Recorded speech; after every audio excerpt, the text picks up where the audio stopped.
بسم اللہ الرحمن الرحیم۔ السلام علیکم ورحمۃ اللہ وبرکاتہ۔ دوستو، جو فرد جو قوم اپنی ماضی کی غلطیوں سے سبق نہیں سیکھتی ان کا فیوچر بھی خوشحال نہیں ہوتا۔ غلطی فرد واحد کرے یا قوم کرے یہ کوئی بڑی بات نہیں ہے، لیکن شیطان کی طرح اپنی غلطی پر اکڑ جانا یا اپنی غلطی کو غلطی نہ ماننا یہ اس سے بھی بڑی غلطی ہے۔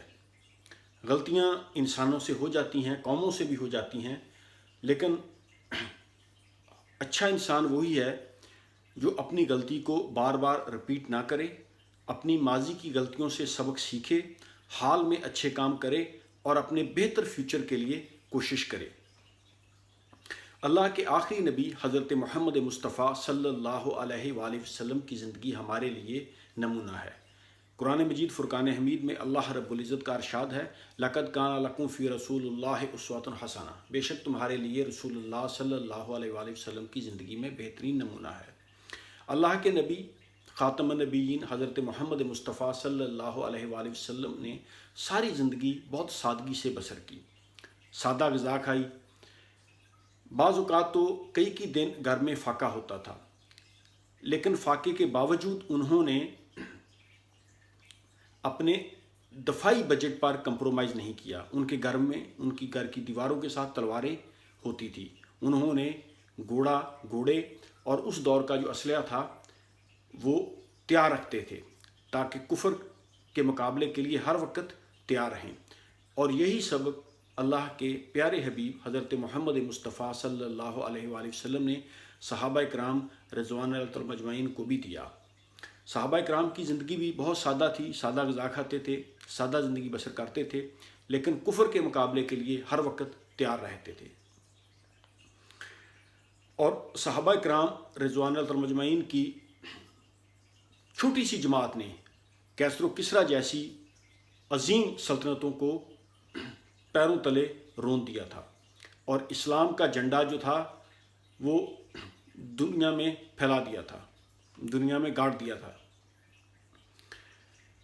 پھر وقت گزرتا گیا، جیسے جیسے مسلمان کتاب اللہ سے دور ہوتے گئے، پھر ایک وقت آیا کہ اسلامی تاریخ میں ہم نے ایک سیاہ دور بھی دیکھا، جب چنگیز خان کے پوتے ہلاکو خان نے بغداد کو برباد کر دیا۔ تاریخ میں لکھا ہے کہ ہلاکو خان کے سامنے جب بغداد کے خلیفہ معتصم باللہ کو پیش کیا گیا تو وہ سہما ہوا کھڑا تھا۔ کھانے کا وقت ہوا، ہلاکو خان نے خود سادہ برتنوں میں کھانا منگوا کر کھایا، اور خلیفہ معتصم باللہ کے سامنے اس نے ہیرے جواہرات کے جو تھال تھے وہ رکھ دیے اور اسے کہا کہ کھاؤ تم اس سونے ہیرے جواہرات کو۔ اس نے کہا کہ میں سونا کیسے کھا سکتا ہوں؟ تو ہلاکو خان نے گرج دار آواز میں کہا، اگر تم یہ سونا ہیرے جواہرات کھا نہیں سکتے تو پھر تم نے ان کو خرچ کیوں نہیں کیا، ان کو جمع کیوں کیا، اور یہ خرچ کر کے تم نے اپنی فوج کے لیے ہتھیار کیوں نہیں بنائے، گھوڑے کیوں نہیں بنائے، اپنے فوج کو یہ کیوں نہیں دیا تاکہ تم میرے خلاف ایک آرمی تیار کرتے اور میرے ساتھ تم جنگ کر سکتے۔ وہ خلیفہ، وہ مسلمان آدمی جس کا اسلام اسے ترغیب دیتا ہے کہ تم گھوڑے تیار کرو، تم کفر کے مقابلے میں قوت تیار رکھو، اسلحہ تیار رکھو، وہ کوئی جواب نہ دے سکا۔ ہلاکو خان نے اسے قالین میں لپیٹ کر اپنے گھوڑوں کی ٹاپوں تلے رون ڈالا۔ کہتے ہیں کہ ہلاکو خان کا ایک آدمی سلجوق کے سلطان علاء الدین کے پاس گیا کوئی پیغام لے کے۔ سلطان کے وزیر نے اسے بٹھایا اور اسے کھانے کی پیشکش کی۔ وہ منگول تتاری تھا، وحشی۔ وہ جب کھانا کھانے لگا تو سلطان علاء الدین کے وزیر کو اس کا کھانا کھانا پسند نہیں آیا، کیونکہ وہ وحشیوں کی طرح کھا رہا تھا۔ اس نے کہا، منگول، تمہیں تو کھانا کھانے کا سلیقہ بھی نہیں آتا۔ وہ تاتاری مزقہ خیز مسکرایا اور کہا، تمہیں تو آتا ہے نا، مجھے نہیں آتا، لیکن تمہاری زمینیں، تمہاری پراپرٹیز، اس پر ہم قبضہ کر رہے ہیں۔ دوستو، جس وقت یورپ میں ترقی ہو رہی تھی، جگہ جگہ پر سکولز بن رہے تھے، یونیورسٹیز بن رہی تھی، علم کے حصول کو فروغ دیا جا رہا تھا، وہیں برصغیر پاک و ہند میں ہمارا ایک بادشاہ اپنے پیسے کے بل بوتے پر اپنی بیوی کے لیے تاج محل بنا رہا تھا۔ بیوی کو گفٹ دینا کوئی بری بات نہیں ہے، لیکن اپنے ملک و قوم को पसे पुस्त डालकर सिर्फ अपनी ज़ात के बारे में सोचना, ये एक ऐसी गलती है जिसका खमियाजा आने वाली नस्लों को भुगतना पड़ता है। जिस वक़्त बरतानिया के एक बादशाह की बीवी डिलीवरी के दौरान वो फौत हो गई और उसने मेडिकल रिसर्च के लिए किंग एडवर्ड स्कूल की बुनियाद रखी, वहीं हमारे कुछ मुग़ल हुक्मरान जो थे वो ऐशो इशरत में पड़े हुए थे और यहाँ तानसीन जैसे गवैये नित नए राग जो थे वो याद कर रहे थे। यूरोप में यूनिवर्सिटीज़ बन रही थी, तेरबागाहें तामीर हो रही थीं, साइंस पर रिसर्च सेंटर्स बन रहे थे और हमारे मुग़ल बादशाह ऐशो इशरत में पड़े हुए थे।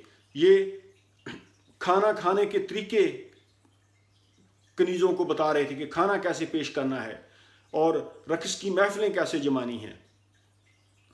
मुसलमानों की बर्बादी ऐसे नहीं हुई। मुसलमानों ने किताबुल्लाह को छोड़ दिया, सुन्नत नबवी सल्लल्लाहु अलैहि वसल्लम को छोड़ दिया, तो पूरी दुनिया की ज़िल्लत अल्लाह ताला ने हम पर मसलत कर दी। आज पूरी दुनिया में तकरीबन 50 से ज़्यादा कंट्रीज़ मुसलमानों की हैं, लेकिन किसी एक कंट्री में भी इस्लाम सही नहीं है। हम अपनी गलतियां डाल देते हैं दूसरों पर, फ़लाँ हमारे ख़िलाफ़ साजिश कर रहा है, फ़लाँ हमारे ख़िलाफ़ साजिश कर रहा है। भाई दुश्मनों का काम होता है साजिशें करना, अगर तुम में ज़्यादा अकल है तुम उनके ख़िलाफ़ साजिशें कर लो। मुसलमानों में यूनिटी नहीं है, सबसे बड़ी ख़राबी की जड़ ये है। और फिर हमने किताबुल्लाह को छोड़कर हम दुनिया की दूसरी चीज़ों में पड़ गए हैं। हमारे नबी हज़रत मोहम्मद मुस्तफ़ा सल्लल्लाहु अलैहि वसल्लम की ज़िंदगी सादा थी। आज हमारी ज़िंदगी, अगर हम अपनी ज़िंदगियों को देखें तो दुनिया जहाँ के जो है ख़राबियाँ हमारी ज़िंदगी में आ गई हैं। हमने अल्लाह की किताब को छोड़कर दुनिया के पीछे भाग रहे हैं। यूरोप में जहाँ जब तरक्की हो रही थी तो हमारे मुल्कों में इधर जो थे वो खाना बनाने के तरीके, खाना पेश करने के तरीके, रकासाओं की महफिलें और हमारे हुक्मरान ऐशो इशरत में पड़े हुए थे। लेकिन सबसे ज़्यादा दुख की बात यह है कि हम सदियां गुजर जाने के बाद अब भी हमने अपनी हालत को चेंज नहीं किया। हम आज भी वही गलतियां दोहरा रहे हैं जो आज से 500-600 साल पहले वाले हुक्मरान कर गए। आज भी हम मुत्तहिद नहीं हो रहे, आज भी हम अल्लाह की किताब पर इकट्ठे नहीं हो रहे। आज भी हमारे कुछ नादान दोस्त जो आर्मी के बजट पर तनकीद करते हैं कि आर्मी को अपना बजट ख़त्म कर देना चाहिए। मैं उन भाइयों से कहता हूं कि तुम्हारा हाल भी फिर मुतसिम बिल्ला जैसा ही होगा। दोस्तों, इस्लाम हमें सादगी का दर्स देता है। ये बात कहने सुनने के लिए नहीं है, ये बात प्रैक्टिकल हमें अपनी ज़िंदगियों में लानी चाहिए।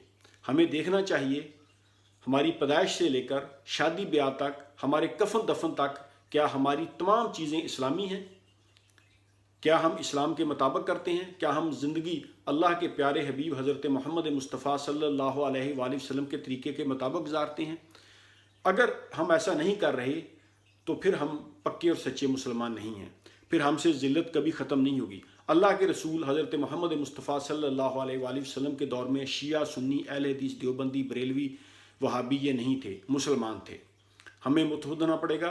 जो आदमी भी अशहदु अल्ला इलाहा इल्लल्लाहु वहदहु ला शरीका लहु व अशहदु अन्ना मुहम्मदन अब्दुहु व रसूलुहु पर यकीन रखता है वो मुसलमान है और मोमिन मोमिन का भाई है।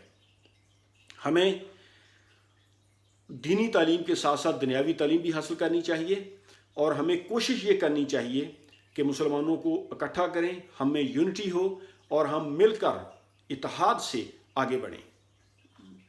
और जो गलतियाँ 500-600 साल पहले के मुस्लिम हुक्मरान कर गए थे, उन गलतियों से हम सबक सीखें। अपनी माजी से सबक सीख कर ही हम अपने फ्यूचर को बेहतर बना सकते हैं। अदरवाइज़ फिर तारीख जो है ये आप बदल नहीं सकते। आप कोशिश करके आप आने वाली तारीख को, आने वाली आपके मुस्तकबिल को आप ठीक कर सकते हैं, लेकिन जो तारीख आपकी गुजर चुकी है आप उसको दुरुस्त नहीं कर सकते। तारीख जो है ये बनाई जाती है, ये चेंज नहीं होती। Thank you very much. अल्लाह हाफ़िज़।